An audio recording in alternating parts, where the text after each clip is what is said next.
We're happy to be back. How has your day been? Hope very well. Hope it's been good. Okay, we have talked about let me see. Okay, we are still on procedure and tools for data analysis. We've talked about the frequency tables. We talked about the charts, the bar charts and the pie charts. And we went on to the measures of central tendency.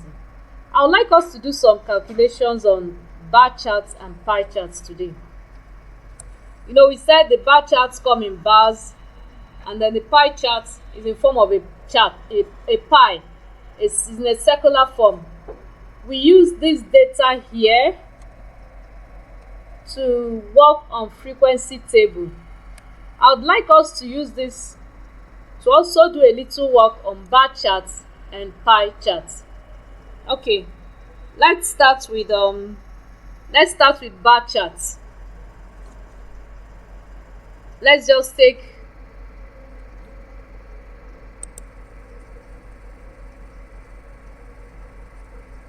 let's go on to Excel. We are going to use this same data to prepare a bar chart.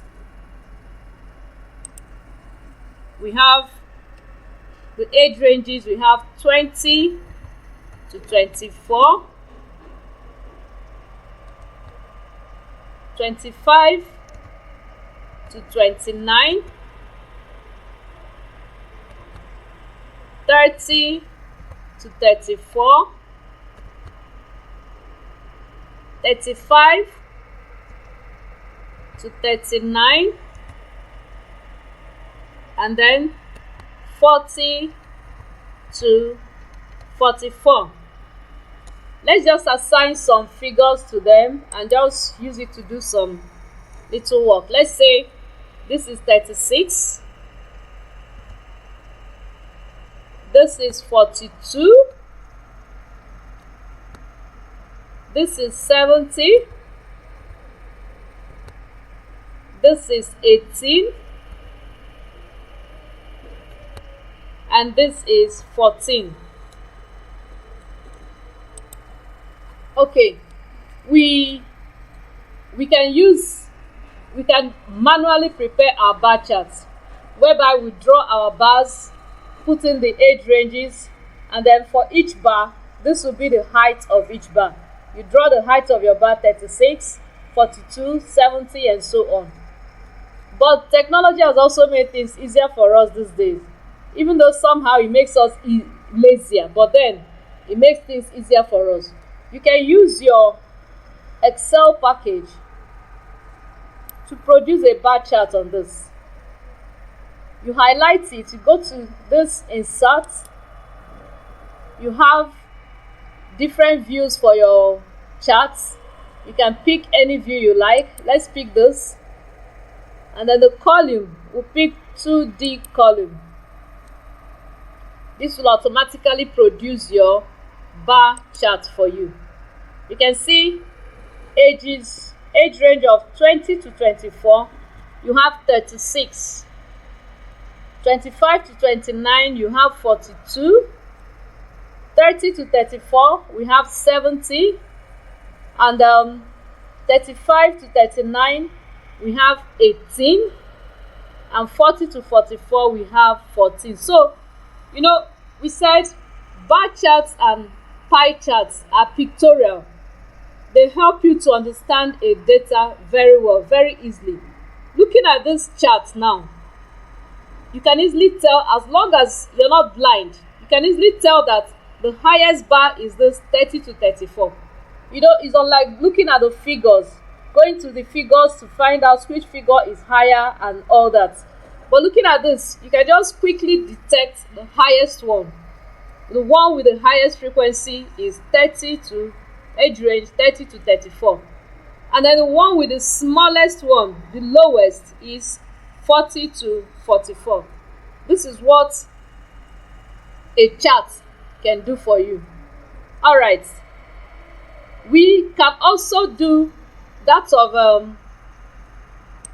pie chart. Pie chart, I would like to show you how to manually calculate it, and then we'll go back to the system and get the system to calculate it for us. We'll still make use of these figures for pie charts. You know, in a pie is in a circular form, and the angle in a circle is 360 degrees. That is to say, all those figures we have here, let's put them down again. We have 20 to 24. Okay, let's use a table for this. Let's insert a table.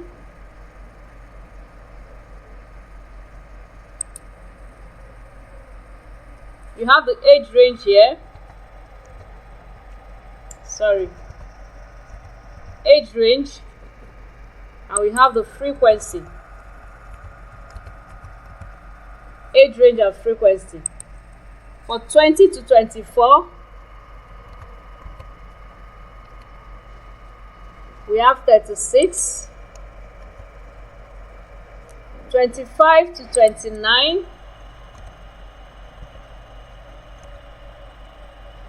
we have 42.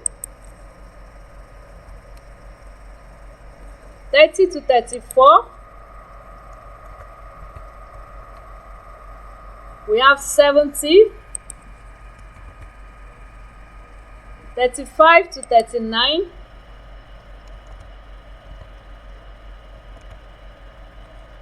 we have 80, and 40 to 44, we have 14. Okay, the first thing we'll do is to find the total frequency. We need another row here. Total frequency.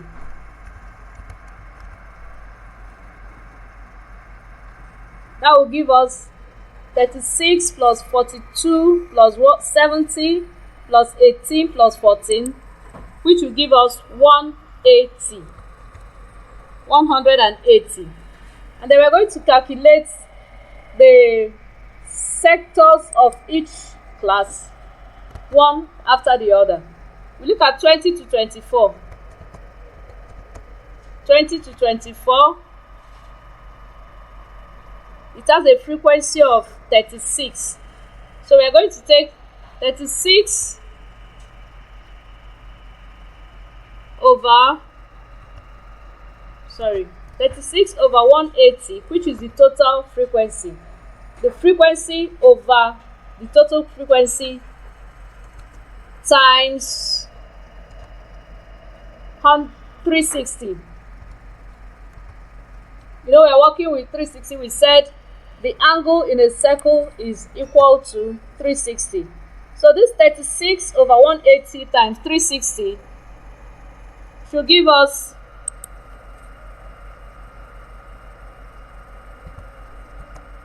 12960 over 180, and that will give us 72 degrees. That will give us 72 degrees. Then we'll go to the next class, 25 to 29. 25 to 29, that has a frequency of 42. 42 over 180 times 360. 42 over 180 times 360, that will give us 15120 over 180. 15120 over 180, that will give us 84. 84 degrees. We go to the next one. The next one is 30 to 34. 30 to 34 with a frequency of 70. That will be 70 over 180 times 360. 70 over 180 times 360. That should give us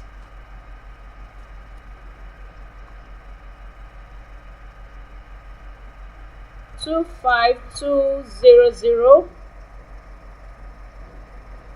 over 180, and that should be equal to 140. That's 140 degrees. The next one is 35 to 39. 35 to 39. Oh, sorry, 39.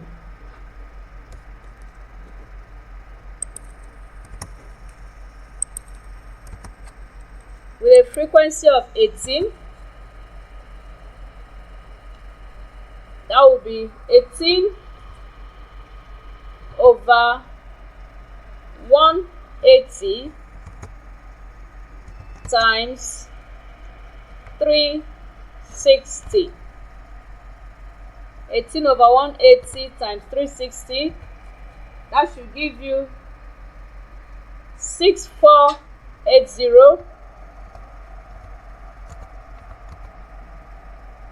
over 180. That should give us 36 degrees. 36 degrees. And the last but not the least, in this case is the least frequency. So the last one is 40 to 44. 40 to 44.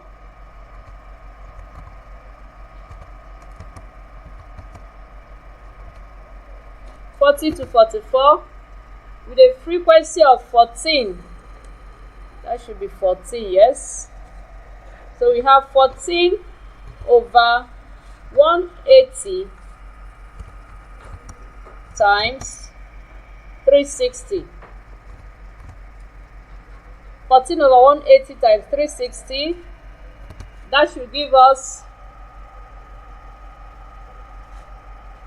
5040 over 180. 5040 over 180, giving us 28 degrees. 28 degrees. Now, if we add up all this, what will help us to know whether our calculation is correct is when we do an addition of all those figures: 72, 84, 140, 36, 28. 72 plus 84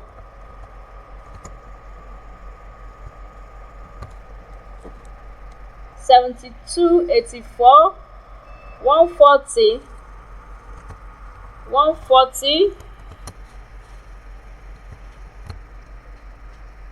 36, and 28. If we calculate this and we're able to get 360, that means our calculation is correct. So this will give us 360 degrees. When we get this, each of these figures represents the sector of a circle. This is the angle that the sector subtends at the center. Now, if we are to construct this, we are going to use our pair of compasses and our protractor to make sure we construct the angles in the circle. When we get 72 degrees, we get 84 degrees, 140 degrees, 36 degrees, and 28 degrees. Everything should give us 360. Now, like we said, technology has helped us. So let's go over to see if the system can actually plot this pie chart for us. Let's copy this down. This is the same figures we have.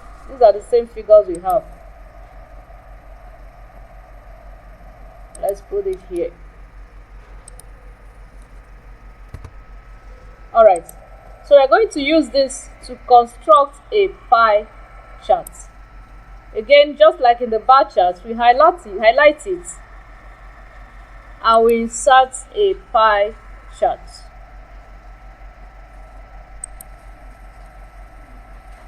We can use this. Just like the bar chart, we can see that the pie chart, when looking at it, it has also shown us which age range is the highest and which is the smallest.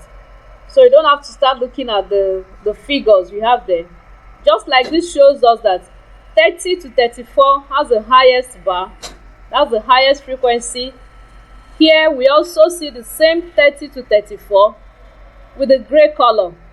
That shows us, when looking at this chart, we can see that 30 to 34 has the highest frequency. And again, like we saw in the bar chart, 40 to 44 has the lowest frequency.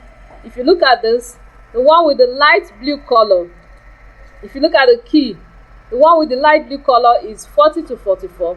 And looking at your charts, we also have it as the smallest sector in the circle. Alright, so this is what charts can do for us. With your charts, one can just look at your results, look at your data, and be able to interpret it very quickly. Alright, let's go back to our text. We've done the bar and the pie charts, and we've also worked on these measures of central tendency. We have the mean, the median, and the mode. Remember what we said about the mean? Adding all of them together and dividing by the number of data. Then the median, getting the middle numbers. If you have an odd set of numbers, you have only one figure in the middle. And if you have an even set of numbers, excuse me, if you have an even set of numbers, you have to find the mean of the two middle numbers. Because for an even set of data, you're going to have two numbers in the middle. So you find the mean. Then the mode. We said the mode is the one not with the highest figure, but the one with the highest frequency. And again, you can have two modes. You have a bimodal data where you have two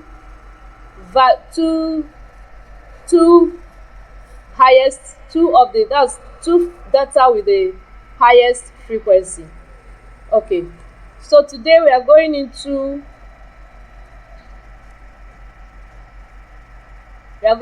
measures of variations.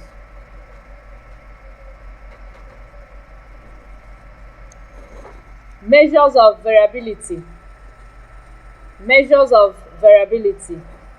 This is also known as the measures of dispersion, in which a measure of variation or dispersion is calculated primarily to determine the homogeneity of a set of data. There are separate measures of variation for qualitative and quantitative data. For that of quantitative, the variations are the range, the standard deviation, the variance or square of standard deviation. The variance is the square. That's when you square the standard deviation. When you multiply it by itself, you get the variance. And then the coefficient of variation. The coefficient of variation. Alright, let's take them one after the other. you have the range.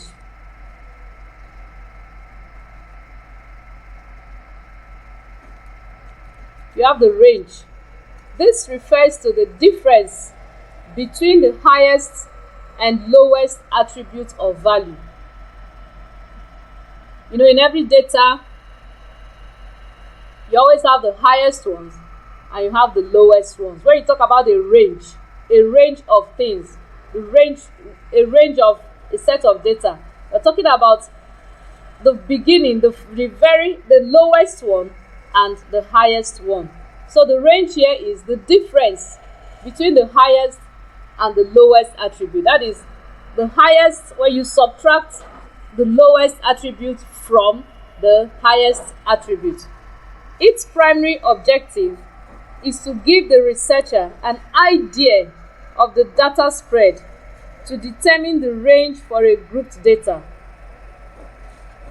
The primary objective is to give the researcher an idea of the data spread. There should be a full stop here. That's the spread of data. By the time you get the lowest and you get the highest, you'll be able to determine the spread of the data. That is the limits you have there. Now, to determine the range for a grouped data, minus the highest, okay, let me put this in order. This should be to determine the range for a group data. Subtract the lowest limit from the highest limit. That is highest minus lowest. Subtract, that is take away the lowest from the highest. That will give you the range. Thus, the range is solely based on the two extreme values. The two extreme values, that's the value at the two extremes, the lowest and the highest, is solely based on the two extreme values and fails to recognize how the data are actually distributed between these two values. It doesn't recognize the distribution. No matter how they are distributed, what it focuses on is that the very highest value and the very lowest value. Whatever happens in between them is actually not focusing on them, on the distribution of data in between them. Now, hence the desirability of standard deviation to offset this inadequacy. So this is an inadequacy in the range, in using the range.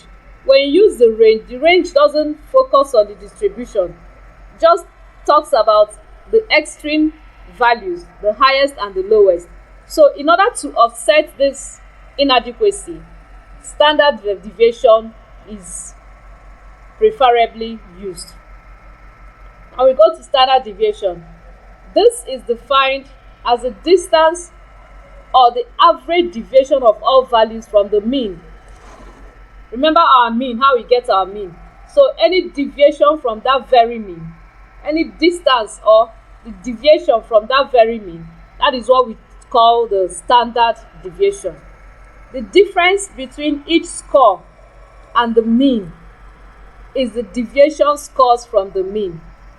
The difference between each score from the mean is the deviation scores from the mean. That is the score minus the mean. The bigger the deviation, the more variable the set of scores. Yeah. The more the deviation, the higher the deviation, the more variable those scores are. The standard deviation is obtained by taking the square of the average of these deviations and divided by the number of scores. Thus, it is an indication of the typical deviation of the values from the mean. If the standard deviation is small, the group is considered homogeneous. That is to say, the deviation is not much. There is not much difference. So the group is now considered as a homogeneous group. Whereas a large standard deviation is an indication of a heterogeneous group. So when the deviation is little, the group is said to be homogeneous. But when it's very large, that means there's a lot of differences. It's an indication that the group is heterogeneous. Let's see if we can fix the formula for this standard deviation. Let's look at this.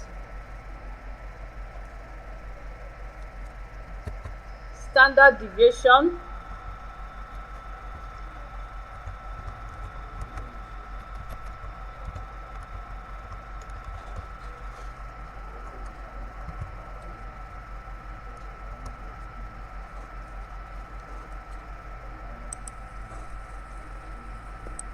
we have the square roots,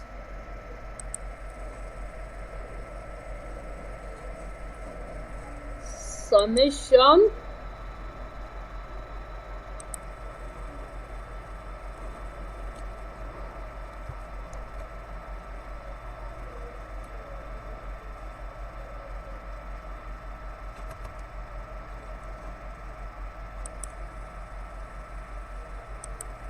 these are deviations from the mean. So x1 represents 1 minus the mean, and then you close your brackets,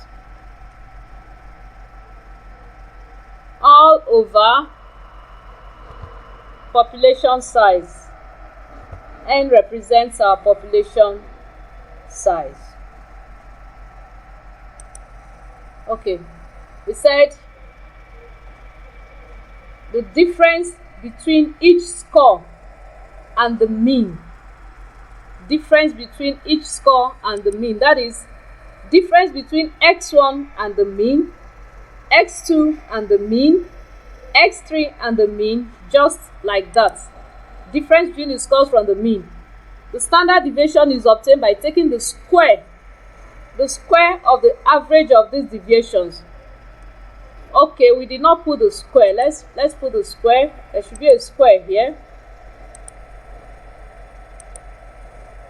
The square of the average deviations from the mean. You can see the deviation, each one minus the mean, each score by the mean minus the mean.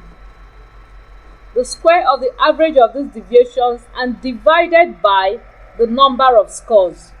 If you look at the formula, n here is our number of scores.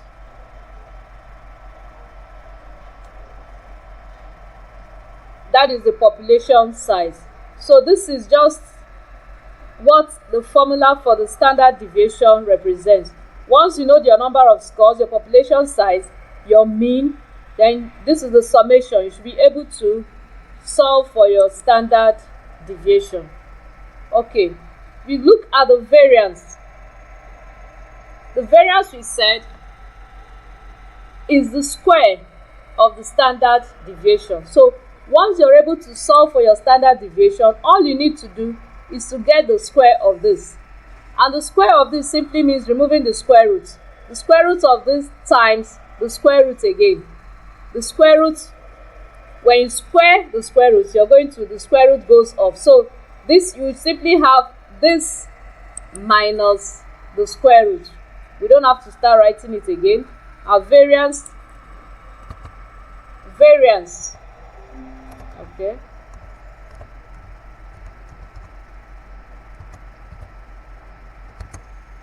Let's see if we can copy and paste this.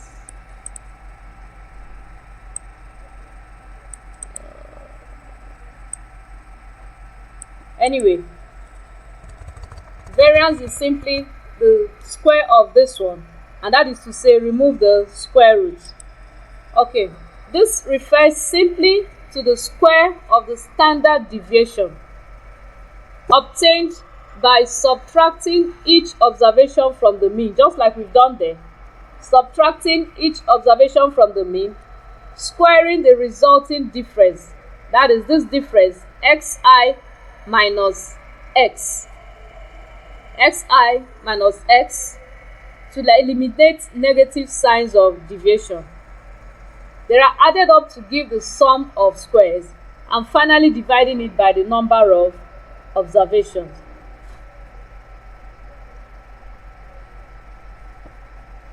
We go to coefficient of variation. Coefficient of Variation. This is the ratio of a distribution standard deviation expressed to its mean and multiplied by 100.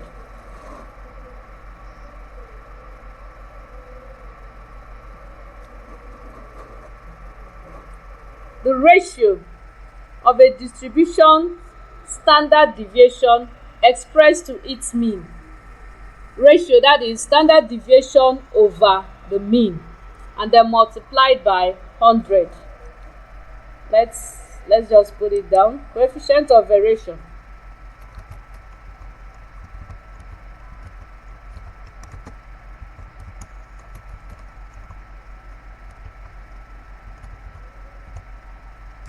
Coefficient of variation, the ratio of standard deviation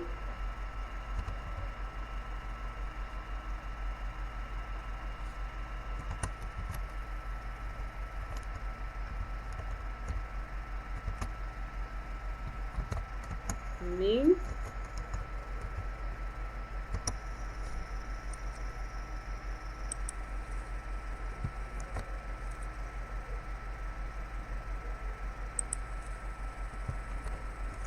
multiplied by 100.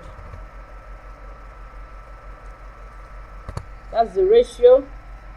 You can just say standard deviation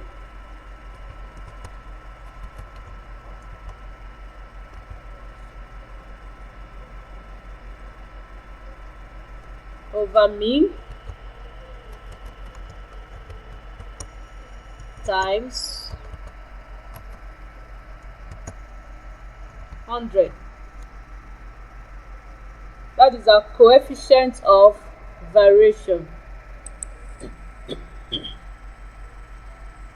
The ratio of a distribution standard deviation expressed to its mean multiplied by 100, and is independent of the unit of measurement. So it doesn't depend on the unit of measurement. It's a ratio. Coefficient of variation is employed when comparing the variability of two sets of data, particularly when they are expressed in different units of measurement.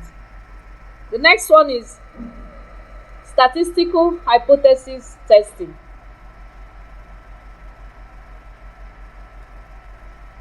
Statistical hypothesis testing. Unlike the general discussion on hypothesis, as earlier on presented, the topic is being revisited here under data analysis. We visited hypothesis earlier on at the initial stage of this course. Here is being revisited under data analysis, with particular reference to inferential statistics. By inferential statistics, we refer to drawing conclusions regarding the population of the study based on the information obtained from the sample.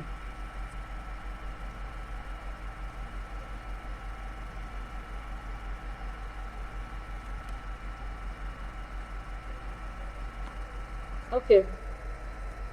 It means that this kind of statistics will not be relevant in situations such as when one is working with population data and when one is not interested in making a general statement about the population. At the center of inferential statistics is the concept of hypothesis testing. This refers to the process whereby the research infers from a sample whether or not to accept a statement about the population, where the statement itself is the hypothesis. Remember our hypothesis before we started going through the experiments and the rest of them. Hypotheses are stated either in the null or alternative forms for the researcher to validate. It's either stated in the null form or in the alternative form, even though that the null hypothesis remains the more commonly used of the two. Null hypothesis is preferably used than alternative. As a matter of fact, it is always the null hypothesis that gets tested, and it is mainly on the condition that it is rejected that one can accept the alternative hypothesis. So usually the null hypothesis is the one that is commonly used. It is only when it is rejected that one thinks of going to use the alternative hypothesis. From the word alternative, you should know that it only comes in when the desired is not giving you what you want. That's when you talk of going to an alternative means. So alternative hypothesis only comes in when the null one is not meeting up, when it is rejected. When testing hypothesis, the maximum probability with which one may be willing to reject the null hypothesis is referred to as the level of significance. Level of significance. It is common practice to use an alpha level of 0.05 or 0.01. So you can see how little it is. 0.05 or 0.01, meaning that there are 5 or 1 of 100 chances of committing type 1 error. If it's 0.05, there are 5 chances of committing type 1 error. And if it's 0.01, there is only 1 chance of 100 of committing type 1 error. When the reject decision has been made at 0.05 level, it means that the outcome of the experiment is statistically significant at the 0.05 level. The procedure which enables one to decide whether to reject or accept hypothesis is to determine whether observed samples differ significantly from expected results. You know, you have an expected result. So what you're now looking at is your observed sample. You're working at the samples to see further whether it is different from what you are expecting. Let's take it again. The procedure which enables one to decide whether to reject or accept hypothesis, or to determine whether observed samples differ significantly from expected results, is differently referred to as test of significance, rules of decision, or test of hypothesis. You're testing the significance, you're testing the hypothesis to see whether the results is something you should reject or accept based on your hypothesis. You're testing the hypothesis you had initially stated out. Thus, if against the assumption that a particular hypothesis is true, we find results observed in a random sample differ markedly from those under the hypothesis, we then conclude that the difference is significance. On this basis, we can reject the null hypothesis. Errors are sometimes made in hypothesis testing, and these have been categorized into type 1 error and type 2 error. And one has to be very, very careful in order not to make any of these errors. Type 1 error occurs when you reject a true null hypothesis. The null hypothesis is true and you're rejecting it. That is when type 1 error occurs. And then type 2 error, when you accept a null hypothesis that is not correct, that is false. So you see you see the difference between the two errors. Type 1, you are rejecting the correct null hypothesis. And type 2, you're accepting the false null hypothesis. In a situation where we reject the null hypothesis, when in fact we should accept it, it is said that we have committed a type 1 error of decision or judgment. You see that when we are supposed to accept it, we reject it rather than accept. We are committing type 1 error of decision or judgment. On the other hand, if we accept a null hypothesis when we should indeed reject it, we are said to have committed type 2 error. Such errors usually lead to wrong decisions. So this is a very sensitive aspect of the work. You have to be able to decide properly. If you reject a null hypothesis that you should have accepted, you're committing type 1 error.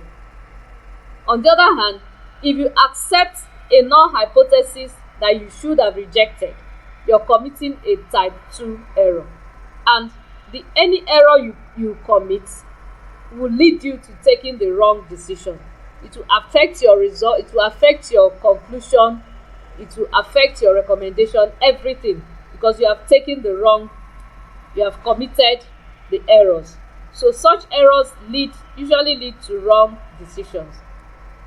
To have a good test of hypothesis,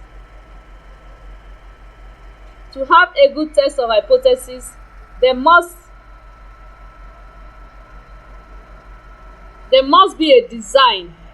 There should be a word here, B. There must be a design to minimize these errors of decision.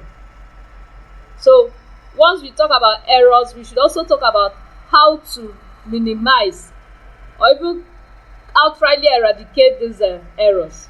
So there must be a design to minimize these errors of decision. A sure way of doing this is to increase our sample size. The larger the better. You increase your sample size. Since the larger the sample size, the less possible errors. The larger your sample size, the less the possibility of having an error. So that is one way of doing this. Some of the several kinds of inferential tests often employed in analysis of data include A. T-tests, B. Analysis of variance, commonly called ANOVA, C. The chi-square, D. Correlation and regression analysis. When we come to our next class, we are going to take these ones one after the other. The t-test, the analysis of variance, chi-square, we will take each and every one of them one after the other. That's what we're going to do. We will start from there in our next class before we move over to chapter 5. So thank you very much. I will still be sending another assignment to you. Thank you so much. Have a very wonderful day. Bye.